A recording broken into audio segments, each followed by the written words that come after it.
National Football League, the monopolistic market structure. My name is Robert Haggerty, and this is my executive presentation. The NFL is a monopolistic market structure. It has market power. It can set prices. Because it has no competition, the NFL can set all prices related to the business within the tickets, advertising, merchandise, and the viewing rights. It has high barriers to entry. The cost of another company creating a professional football league that could compete would be absolutely enormous. And that's why there aren't very many, if any at all. There are no close substitutes. The American Professional Football League, the National Basketball Association, and Major League Baseball are similar, but not direct substitutes for the NFL, which is what makes it a monopolistic firm. Profits. How are they earned? Through ticket sales, television contracts, sponsorships, and merchandise. Ticket sales, which vary from team to team, must also include the regular season tickets, the playoff tickets, and the Super Bowl tickets. Each of these tickets, they can vary in price as the season goes on and into the playoffs. They can charge more for these tickets because they're premium games. There's a limited number of them, and certain teams go. Whereas the Super Bowl, they can charge an even higher amount for tickets because it's one game. It's viewed by millions of people, and they can get more money for it. They have specific television contracts. DirecTV, ESPN, Fox, NBC, CBS, they all have contracts that they pay the NFL to be able to show on their stations to get their viewers to watch. There's sponsorships, which were $1.5 billion in 2014, which is enormous. Hyundai has been listed as the official sponsor of the NFL recently, which they booted out GM. Now they're the number one sponsor. Other sponsors include Gatorade, Papa John's, and Visa. Also, through merchandise sale, they can gain profits. These are, authorized team merchandise sold to the NFL shop or other brick-and-mortar stores or even the internet that are logoed by the NFL that have the authorized team colors, team merchandise, and these get profits for the company. The output to produce. First, the NFL needs to set output where profits are maxed. They need to keep producing markets and showing games until the profits don't change.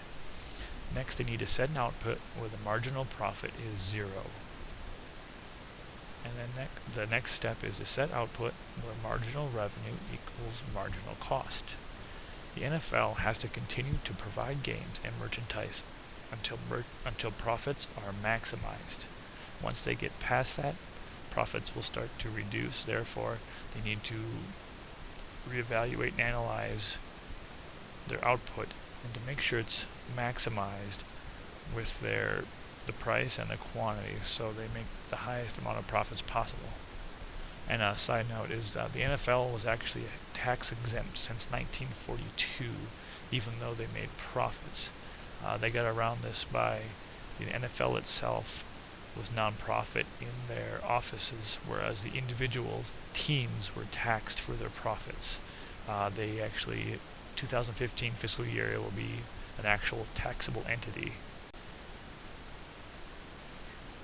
Market ownership. Being a sole supplier in professional football, NFL has nearly the entire market by itself. The APFL is the only comparable firm. However, it isn't exactly the same, in that it differentiates itself by being indoors, and it has a variant rule set, so it's not exactly the exact same as the NFL. And the NBA and MLB are also professional sports teams, but they're not direct competitors to the NFL because the NFL is football and these others are different sports. The NFL offers some group price discrimination. They offer 10% off for military personnel through their NFL shop, and they have their own credit card, which is the NFL Extra Points card, and you can gain up to 20% off discounts on your purchases on the NFL shop when you use your card. Individual discrimination will be nearly impossible since there are millions of people who follow and purchase on the NFL. The NFL couldn't break down each individual customer and set their price reservations so they could get the most profit from each individual person. That would be nearly impossible. They do the degree of price discrimination. They do the first degree, uh, which means they can charge more for tickets that are in prime seating areas. Higher priced seats can correlate with the perception of higher enjoyment. Therefore, some people pay more for better seats, even though they're watching the exact same game as the other thousands of people in the same stadium. The Pro Bowl and the Super Bowl tickets cost more than regular season games. People are more willing to pay for these games, so the NFL raises the prices since there's no competition and they're price makers. They can set whatever price people will pay, the maximum price people will pay to go to these games. So as more people want to go to these postseason games, including the Super Bowl, they can raise the prices up since people are more willing to pay for these games. They don't discriminate at the second or the third level.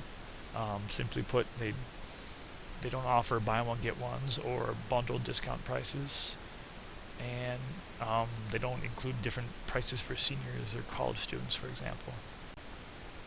So in conclusion, NFL is one of the purest monopolies ever created. Since the 1960s, it has dominated the professional sports market.